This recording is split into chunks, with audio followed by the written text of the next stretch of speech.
तो चलिए हम लोग शुरू करते हैं आज की क्लास।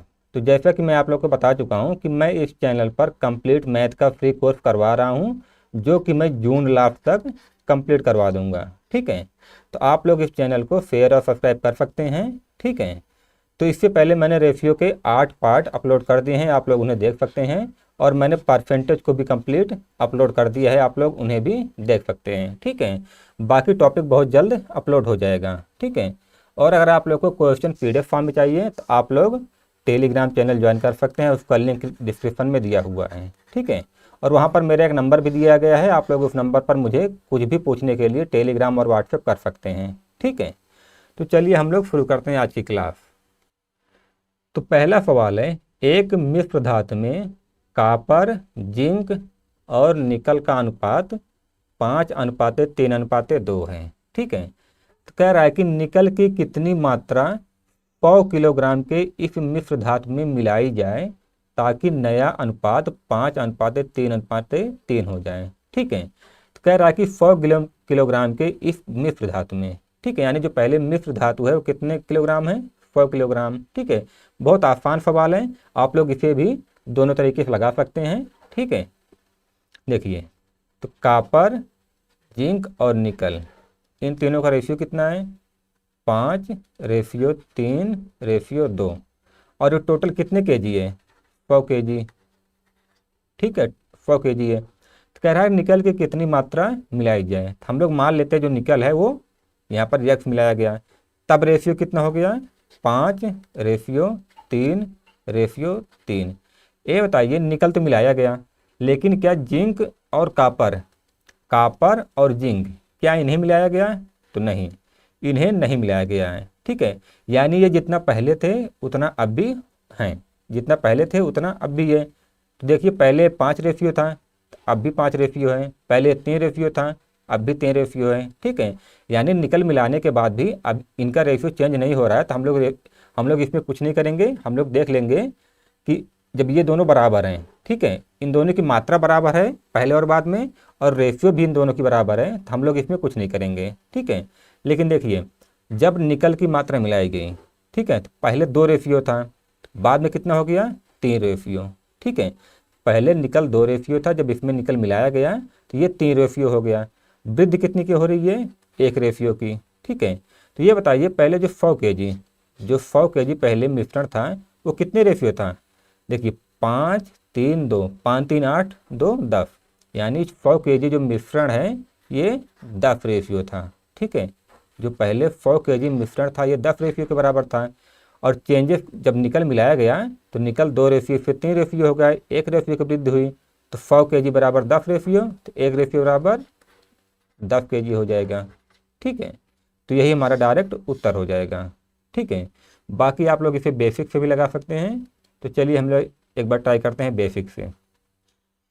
ठीक है, तो देखिए, बेसिक से ट्राई करने के लिए, लगाने के लिए हमें ये जो 100 किलोग्राम मिश्रण है इसे 5:3:2 में बांटना पड़ेगा। ठीक है, यानी कॉपर कितना है, जिंक कितना है, निकल कितना है, 100 किलोग्राम में हमें इसे बांटना पड़ेगा। ठीक है, तो 100 केजी है, इसमें कॉपर कितना है? टोटल 100 केजी है। 100 केजी कितने रेशियो के बराबर है? 5:3:8:2, 10 रेशियो के। और कॉपर कितना रेशियो है? 5। ठीक है, तो ये हो जाएगा 50। और ऐसे ही आप लोग जिंक का निकालेंगे तो ये हो जाएगा 30, और निकल का निकालेंगे तो हो जाएगा 20 केजी। ठीक है, ये 50 केजी हो जाएगा कॉपर, जिंक हो जाएगा 30 केजी, और निकल हो जाएगा 20 केजी। ठीक है, देखिए, इसमें निकल मिलाया जा रहा है। ठीक है, निकल मिलाया जा रहा है तो आप लोग को निकल तो जरूर लेना है। ठीक है, आप लोग को निकल जरूर लेना है, और निकल के साथ इन दोनों में से एक, चाहे जो एक ले लीजिए। ठीक है, देखिए, तो निकल पहले 20 केजी था, पहले निकल कितना था? 20 केजी। हम लोग मान लेते हैं इसमें x केजी मिलाया गया। ठीक है, हम लोग मान लेते हैं इसमें x केजी मिलाया गया। ठीक है, और बटे आप लोग कॉपर और जिंक में से कोई भी एक ले लीजिए। ठीक है, तो हम लोग ले लेते हैं जिंक।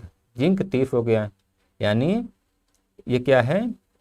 ये निकल और जिंक। ठीक है, इन दोनों का रेशियो है। तो ये बताइए, जब निकल 20 केजी था, इसमें यक्स मिलाया गया, तब इसका रेशियो कितना हो गया? ध्यान रखना, जो जिस क्रम में लेंगे उसी क्रम में हम लोग यहाँ पर रेशियो भी लिखेंगे। तो निकल 20 में x मिलाया गया तो कितना हो गया बाद में 3, ठीक है। और जब जिंक कितना है, जिंक कितना है, ये भी 3 है, ठीक है। यानी यहाँ बाद में निकल भी 3 हो गया और जिंक भी 3 हो गया, ठीक है। तो जिंक भी 3 हम लोग ले लेंगे, ठीक है। तो यानी ये दोनों बाद में बराबर हो गए। तो हम लोग 3 से 3 काट सकते हैं, यहाँ पर 1/1 आ जाएगा। तो 20 + x बराबर 30। तो x बराबर यहाँ आ जाएगा 10 kg, ठीक है। तो ये हमारा उत्तर हो जाएगा, यानी 10 kg निकल मिलाया गया, ठीक है। ध्यान रखना आप लोग यहाँ पर निकल लिए हैं तो ऊपर आप लोग को यहाँ 3 लिखना पड़ेगा। अगर जिंक ऊपर लिखते हैं तो जिंक वाले रेशियो ऊपर लिखना पड़ता है। अगर जिंक के स्थान पे आप लोग कॉपर भी ले सकते थे, लेकिन वहाँ पर आप लोग को जो कॉपर लेते हैं तो बाद में जो रेशियो 5 बन रहा है तो आप लोग को 5 लिखना पड़ता कॉपर के आगे, ठीक है। तो उम्मीद है आप लोग को समझ में आया होगा। तो अगर आप लोग को समझ में आ गया तो हम लोग बढ़ते हैं अगले सवाल की तरफ, ठीक है। तो अगला सवाल है, एक मिश्र धातु में जिंक, कॉपर तथा टिन का अनुपात 2:3:1 है, ठीक है। तथा दूसरे यानी दूसरे मिश्र धातु में कॉपर, टिन और लेड का अनुपात 5:4:3 है। यदि दोनों धातुओं के समान भार को, ठीक है, दोनों धातुओं के समान भार को पिघलाकर एक नई तीसरी धातु बनाई जाती है, तब नई धातु में लेड का भार प्रति किलोग्राम कितना होगा, ठीक है। यानी लेड का भार प्रति किलोग्राम कितना होगा, ठीक है।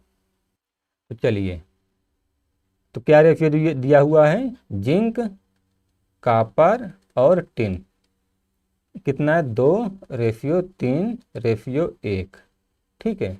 और दूसरे मिश्र धातु में कॉपर, टिन और लेड, इसका अनुपात क्या है, 5:4:3, ठीक है। तो कह रहा दोनों धातुओं के समान भार को। तो ये देखिए क्या रेशियो में क्या दोनों धातुओं का जो भार है वो समान है। तो पहले हम लोग इसे हल करने के लिए पहले हम लोग इसका इन दोनों का यानी मिश्र धातु 1 और ये 2 है, इनका हम लोग जो भार है वो बराबर करेंगे, ठीक है। देखिए 3 2 5 1 6, इसका भार कितना है, 6 है। 5 4 9 3 12, इसका भार 12 है। तो अभी देखिए ये 6 है, ये 12 है। तो हम लोग दोनों का भार जो है पहले बराबर करते हैं, क्योंकि यहाँ पर सवाल में दिया है कि समान भार को, ठीक है, दोनों धातुओं के समान भार को। तो हम लोग दोनों को बराबर करते हैं। तो अगर आप लोग ध्यान से देखें तो ये बताइए, अगर इन तीनों में 2 का गुणा कर दिया जाए, ठीक है, इन तीनों में 2 का गुणा कर दिया जाए तो क्या हो जाएगा, 4:6:2 यानी गुणे 2। तो देखिए 6 4 10 2 12, अब ये भी 12 हो गया और ये भी 12, ठीक है। 5:4:3, ठीक है। तो ये भी 12 हो गया, ये भी 12 हो गया। ये बताइए जब दोनों में 12 हो गया, ठीक है, इसमें भी 12 इसमें भी 12, तो ये जिंक है, ये कॉपर है, ये टिन है। और इसमें कॉपर देखिए, इसमें कॉपर 6 है, इसमें टिन 2 है, इसमें कॉपर 5 है और इसमें टिन 4 है। लेकिन लेड कितना है, लेड इसमें 3 है और इसमें लेड है बिल्कुल नहीं है, ठीक है। तो ये बताइए लेड कितना है, 3 रेशियो, और कितने में से, 12 इसमें है 12 इसमें, यानी 24 में से, ठीक है। लेड 3 रेशियो है किसमें से, 24 में से, ठीक है। तो सवाल के अनुसार दोनों में हम लोगों ने समान भार लिया है। ये भी 12 kg हो गया, ये भी 12 kg हो गया, ठीक है।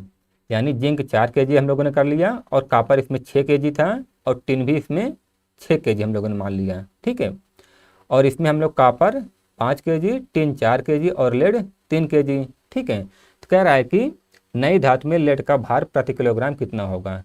तो टोटल कितने किलोग्राम था, 24, और लेड कितना है 3, तो 3 8 24 यानी 1/8 kg प्रति किलोग्राम जो है लेड होगा, ठीक है। तो हम लोगों ने यहाँ पर इसको बराबर कर लिया, ठीक है। लेकिन ध्यान रखना अगर कभी आप लोग का ऐसे बराबर ना हो रहा हो, ठीक है, आप लोग अगर ऐसे डायरेक्ट आप लोग बराबर ना कर पा रहे हों तो बराबर करने के लिए आप लोग इस, अगर ऐसे समझ में ना आया तो आप लोग 12 का गुणा इसमें और 6 का गुणा इसमें डायरेक्ट कर देंगे तब भी हो जाएगा, ठीक है। अगर आप लोग यहाँ से आप लोग को ना मालूम पड़ रहा हो कि यहाँ इसमें 2 से गुणा करना पड़ेगा, तो आप लोग सीधा इन तीनों के योग से इन तीनों में गुणा और इन तीनों के योग से इन तीनों में गुणा कर देंगे तब भी आ जाएगा उत्तर। चलिए देखिए दिखाते हैं आप लोग को। तो 12 से इन तीनों में गुणा करेंगे तो कितना हो जाएगा, 12 दूनी 24, 12 तिहाई 36, 12 एकम 12, और 6 से इसमें गुणा करेंगे तो कितना हो जाएगा, 6 35, 6 चौको 24, और 6 तिरिक 18। अब देखिए आप लोग, देखिए इसका और इन तीनों का भार और इन तीनों का भार बराबर हुआ कि नहीं। 6 4 10, 2 12, 8 3 3 6 1 7, 72 हो गया, 8 4 12 7। देखिए अब इसका भी भार बराबर हो गया, पहले वाले का भी और दूसरे वाले का भी 72, यानी ये दोनों बराबर है। ठीक है, पहले वाला भी जो मिश्र धातु था वो 72 kg है और दूसरे वाला भी 72 kg हो गया। ठीक है, ये बताइए टोटल 72 72, यानी 72 प्लस 72, टोटल इतना तो मिश्र धातु है दोनों में। ठीक है, क्योंकि दोनों को मिलाया गया। अब इसमें लेड कितना है, तो इसमें लेड है 18। ठीक है, तो यहाँ से आप लोग हल करेंगे तो आ जाएगा 1/8।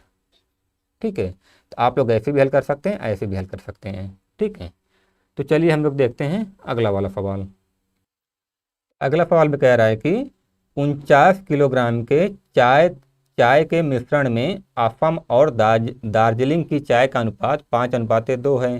ठीक है, कह रहा है कि अब असम और दार्जिलिंग की चाय के अनुपात को 2:1 करने के लिए किस मात्रा में दार्जिलिंग की चाय को मिश्रण में मिलाना चाहिए। ठीक है, ठीक है, तो बहुत आसान सवाल है। तो हम लोग मान लेते हैं, माना x kg दार्जिलिंग वाली चाय मिलाना पड़ेगा। ठीक है, हम लोगों ने माना कि x kg जो है x मात्रा में दार्जिलिंग की चाय को मिश्रण में मिलाना पड़ेगा। तो ये बताइए पहले चाय का मिश्रण कितना था, 49 kg।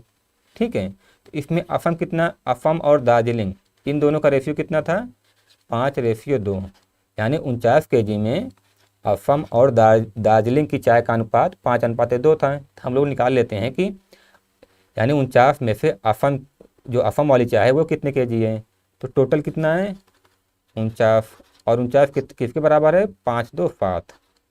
ठीक है, और असम है 5:7 49, और 5 7 5 35।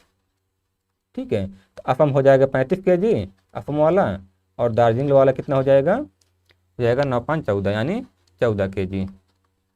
ठीक है, देखिए तो असम की चाय कितनी है, 35 kg, और दार्जिलिंग की चाय कितनी है, 14 kg, असम और दार्जिलिंग। तो कह रहा है कि किस मात्रा में दार्जिलिंग की चाय को मिश्रण में मिलाना चाहिए। तो हम लोग मान लेते हैं कि x kg जो है दार्जिलिंग चाय मिलाई गई, तब इसका अनुपात कितना हो गया, 2:1। असम जब जो है 14 kg में x kg दार्जिलिंग की चाय मिलाई गई, तब इनका अनुपात कितना हो गया, 2/1। ठीक है, तो 14 दूनी 28 प्लस 2x बराबर 35, 2x बराबर 7, x बराबर आ जाएगा 3.5 kg। ठीक है, यानी 3.5 kg दार्जिलिंग की चाय मिश्रण में मिलाना पड़ेगा। ठीक है, तो आसान सा सवाल है। तो अब हम लोग देख लेते हैं अगला वाला सवाल। ठीक है, तो अगला सवाल है 60 किलोग्राम मिश्र धातु ए को, ठीक है, 60 किलोग्राम मिश्र धातु ए को 100 किलोग्राम मिश्र धातु बी के साथ मिश्रित किया जाता है। यदि मिश्र धातु ए में सीसा और टिन 3:2 के अनुपात में हो, तथा मिश्र धातु बी में टिन तथा तांबा 1:4 के अनुपात में हो, तो नई मिश्र धातु में टिन की मात्रा होगी। ठीक है, तो बहुत आसान सवाल है।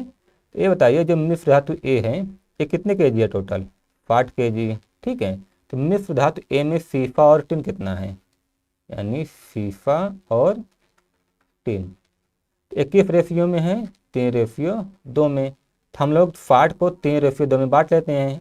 अब जब आप लोग 60 को 3:2 में बांटेंगे तो कितना आ जाएगा, 60/5, 12 पंचे 60, तो सीसा हो जाएगा 12 3 36, 12 दूनी 24। ठीक है, सीसा हो जाएगा 36 kg और टिन हो जाएगा 24 kg। ठीक है,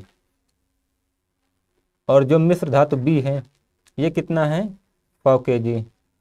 ठीक है, इसमें टिन और तांबा इसका रेशियो क्या है? 1:4। ठीक है, इसका रेशियो है 1:4। जब 100 kg को आप लोग 1:4 में बांटेंगे तो कितना आ जाएगा? तो टिन यहाँ से आ जाएगा 20 kg और तांबा आ जाएगा 80 kg। ठीक है, आप लोग इसे बांट सकते हैं। मैंने इसको बांटने का तरीका, ठीक है, किसी मात्रा को किसी भी चीज़ को रेशियो में बांटने का तरीका मैं कई बार बता चुका हूँ। ठीक है, तो फाट को हम लोगों ने 3:2 में बांटा, तो फीफा आ गया यहाँ पे 36 kg और टिन आ गया 24 kg, यानी फाट में इस मिश्र धातु में, ठीक है, यानी मिश्र धातु ए में टिन कितना है? 24 kg। और मिश्र धातु बी में टिन कितना है? मिश्र धातु बी में टिन कितना है? 20 kg। सॉरी, यहाँ से, हाँ, यहाँ से 24 है और यहाँ से 20 है। ठीक है, तो टोटल कितना हो जाएगा टिन? जब इन दोनों को मिश्रित किया जाएगा तब टिन कितना हो जाएगा? तो पहले वाले में 24 है, दूसरे वाले में 20।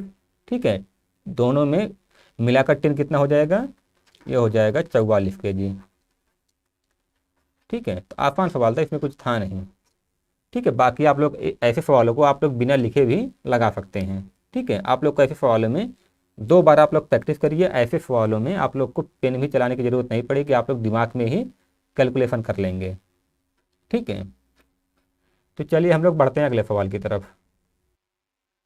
तो अगला सवाल दिया हुआ है, 2 मिश्र धातुओं ए और बी में जिंक और टिन का अनुपात 5:2 और 3:4 है। ठीक है, तो 7 किलोग्राम की धातु ए तथा 21 किलोग्राम की धातु बी को मिलाकर एक नई मिश्र धातु बनाई गई। तो नई मिश्र धातु में जिंक और टिन का अनुपात क्या होगा? ठीक है, तो एक मिश्र धातु है ए। ठीक है, कह रहा है कि 7 किलोग्राम की धातु ए, तो ए कितना है? 7 kg है। ठीक है, इसमें जिंक और टिन का रेशियो कितना है? तो कह रहा है कि 5:2। 5:2। ठीक है, और दूसरी मिश्र धातु बी है, ये कितने kg है? 21 kg। और इसमें जिंक और टिन का रेशियो क्या है? इसमें जिंक और टिन का रेशियो क्या है? 3:4।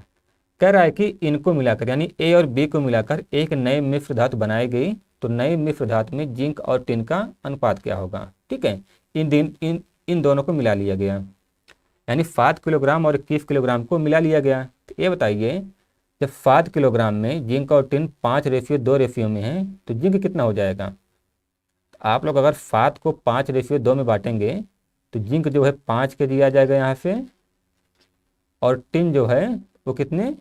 2 kg यहाँ से आ जाएगा। ठीक है, और इसको आप लोग जब 21 को जिंक और टिन में, ठीक है, 21 को 3:4 में बांटेंगे तब कितना आ जाएगा?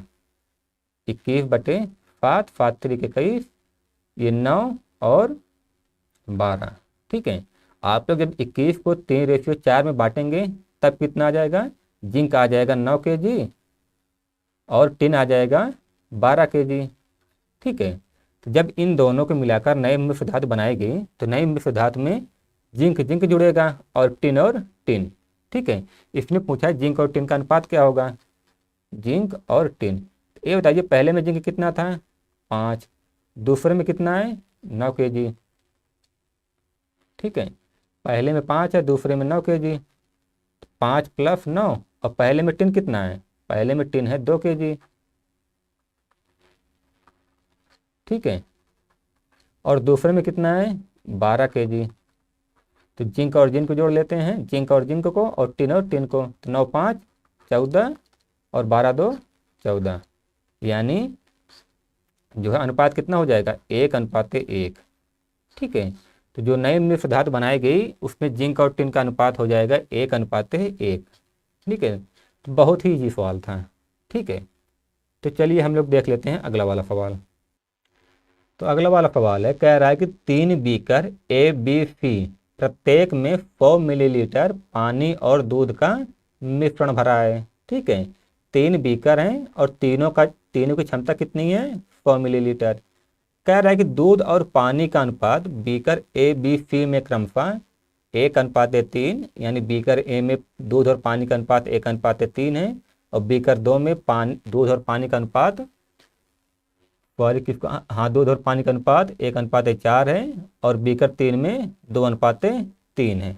ठीक है, ठीक है। तो यहाँ कह रहा है दूध और पानी का अनुपात, यानी पहले वाला इसमें दूध है, दूसरे वाला पानी, पहले वाला दूध, दूसरा वाला पानी। ठीक है, यहाँ पर इसने शुरू में और थोड़ा उल्टा लिख दिया है, तो आप लोग इससे कंफ्यूज मत होइएगा, क्योंकि रेशियो तो यहाँ पर दिया है। ठीक है, तो रेशियो में जिस जिस रेशियो में यहाँ पर ये लिखे उसी रेशियो में हम लोग इसको ही मानेंगे। ठीक है, तो यहाँ पहले दूध दिया है तो हम लोग इन तीनों में पहले दूध को ही मानेंगे। ठीक है, तो देखिए 3 मिश्रण है, पहला ए कितना है 100 ml, और बी कितना है 100 ml, और सी कितना है 100 ml। ठीक है, अब कह रहा है कि तीनों में जो है मिल्क एंड वाटर भरा हुआ है, तो मिल्क ए में, सॉरी, मिश्रण ए में मिल्क एंड वाटर, इसका रेशियो क्या है 1:3, और मिश्रण बी में मिल्क एंड वाटर का रेशियो क्या है, तो 1:4 है, और मिश्रण 3 में मिल्क और वाटर का रेशियो कितना है, तो 2:3 है। ठीक है, तो ये बताइए अगर 100 में मिल्क और वाटर का रेशियो 1:3 है, तो एक्चुअल में कितना हो जाएगा, एक्चुअल में मिल्क और वाटर कितना हो जाएगा, आप लोग 100 को, ठीक है, 100 को 1:3 में बांटेंगे तो कितना आ जाएगा 25 और 75, यानी ए में, मिश्रण ए में दूध कितना है 25 लीटर और वाटर कितना है 75 लीटर। ठीक है, 25 और 75 आ जाएगा। और दूसरे में जो दूसरा मिश्रण है वो भी 100 लीटर है। ठीक है, इसमें दूध और पानी का अनुपात क्या है 1:4, तो इसमें भी आप लोग जब 100 को 1:4 में बांटेंगे तो यहाँ से आ जाएगा आपका 20 लीटर और 80 लीटर। ठीक है, इसको हम लोग मिटा देते हैं ताकि नहीं तो थोड़ा सा आप लोग को दिक्कत हो रहेगी देखने में। और तीसरा वाला भी 100 लीटर है, इसमें दूध और पानी का रेशियो क्या है 2:3, तो इसको भी जब आप लोग 2:3 में बांटेंगे तो कितना आ जाएगा 3 2 5 20 40 और 60। ठीक है, ठीक है, तो कह रहा है कि अब आगे क्या कह रहा है कि 40 मिलीलीटर, यानी ए में मिल्क 25 लीटर और बी में 20 लीटर और सी में 40 लीटर, और वाटर पहले में 75 लीटर, दूसरे में 80 लीटर और तीसरे में 60 लीटर है। अब क्या कह रहा है कि 40 मिलीलीटर द्रव बीकर ए से, ठीक है, 40 मिलीलीटर द्रव बीकर ए से, 40 ए से बी में भरा गया। ठीक है, ए से बी में भरा गया। तो ये बताइए जब ए से 40 लीटर मिश्रण निकाला जाएगा तो इसमें से दूध और पानी यानी मिल्क एंड वाटर किस रेशियो में निकलेगा, तो जिस रेशियो में मिल्क एंड वाटर है, तो जब हम लोग उस मिश्रण को उसमें से निकालेंगे तो मिल्क एंड वाटर उसी रेशियो में निकलेगा, है ना। यानी जब हम लोगों ने जब ए में से 40 लीटर निकाला तो इसमें से मिल्क एंड वाटर 1:3 रेशियो में ही निकलेगा। तो 40 को हम लोग 1:3 में बांट लेते हैं, तो 40 को जब हम लोग 1:3 में बांटेंगे तो मिल्क हो जाएगा 10 लीटर और वाटर 30 लीटर। ठीक है, यानी जब हम लोगों ने पहले वाले मिश्रण 100 लीटर में से 40 लीटर मिश्रण निकाला तो उसमें से 10 लीटर तो दूध निकला और 30 लीटर पानी। ठीक है, 10 लीटर दूध निकला, 30 लीटर पानी। ये बताइए जब पहले, ठीक है, पहले वाले में मिल्क कितना था 25, जब इसमें से हम लोग -10 कर देंगे दूध, जब 40 लीटर निकाला गया तो दूध इसमें 10 लीटर माइनस हो गया, तो हम लोग 25, पहले कितना था, पहले वाले में 25 लीटर था, तो हम लोग -10 कर देंगे तब कितना बचेगा इसमें, तब इसमें बचेगा 15। ठीक है, तब इसमें 15 बचेगा। अब ये बताइए, अब यही जो 10 लीटर इसमें से निकाला गया है ये बी में डाला गया है। ठीक है, यानी मिश्रण ए से जब 10 लीटर दूध निकाला गया और उसको बी में डाला गया है, तो बी में जब डाला गया 40 लीटर, तो बी में जो दूध है वो कितना प्लस हुआ, +10, तो ये बी से कितना हो जाएगा 30। ठीक है, यानी पहले में दूध कितना कम हो रहा है 10 कम हो रहा है और दूसरे में दूध 10 बढ़ रहा है। और यहाँ पर पूछा क्या है कि बीकर ए बी सी में परिणामी दूध का अनुपात क्या होगा। ठीक है, तो तो पहले में जब हम लोगों ने ये कर लिया तो यही पूछ रहा है कि ए बी सी में दूध का अनुपात क्या होगा। ए बताइए, ए में दूध कितना हो गया अब 15, बी में कितना हो गया 30, और फी में कितना है 40 है। ठीक है, तो ये तीनों 5 से कट रहा है, 5 3 15, 5 6 30, 5 8 40, यानी बीकर ए बी सी में 3:6:8 के अनुपात में दूध है। ठीक है, ए बी सी में 3:6:8 के रेशियो में दूध है। ठीक है, ध्यान रखना यहाँ पर पानी से कोई लेना देना नहीं है, इसलिए हमने पानी के कैलकुलेशन को यहाँ पर किया नहीं। बाकी आप लोग पानी को अगर घटाना चाहते हैं, अगर पानी का भी पूछा होता है तो पानी यहाँ से 30 माइनस होता है और यहाँ पर 30 प्लस हो जाता है। ठीक है, ओके। लेकिन यहाँ पर पानी का कोई, लास्ट में पानी का कोई यूज नहीं था, तो इसलिए हम लोगों ने यहाँ पर पानी के कोई कैलकुलेशन की नहीं। ठीक है, तो हम लोग आज की क्लास यहीं पर ख़त्म करते हैं। उम्मीद करता हूँ कि आप लोग को क्लास अच्छी लगी हो। अगर अच्छी लगी हो तो आप लोग लाइक शेयर और सब्सक्राइब जरूर करिएगा। ठीक है, तो चलिए हम लोग ख़त्म करते हैं आज की क्लास, मिलते हैं अगले वाली वीडियो में। ठीक है।